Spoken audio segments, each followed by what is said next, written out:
Hello guys, আসসালামু আলাইকুম। কেমন আছেন আপনারা? তো গাইস দেখেন, আজকে হচ্ছে আমার ভাই ফুচকা বানাচ্ছে আমার জন্য। দেখেন, আবার নিজে বানিয়ে নিজেই খেয়ে বলতেছে। সো জানি না আজকে ফুচকা বানানোটা কেমন হবে। তো এখানে হচ্ছে কেউ বাইরে থেকেও কিনে আনছে, আবার বাসায়ও ফুচকা বানিয়েছে। দেখুন। সো হ্যালো গাইস, দেখেন ফুচকা বানানো শেষ। এখন ফুচকাগুলো আমরা খাবো।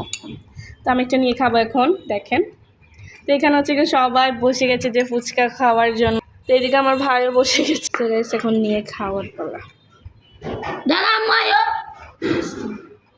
দেখেন না, হ্যাবলা মার্কাটা কি শুরু করছে। আমি নাকি সবটি খাই ফেলবো। আমার খাইতে মন চাইতেছে। তো গাইস এখন খাবো।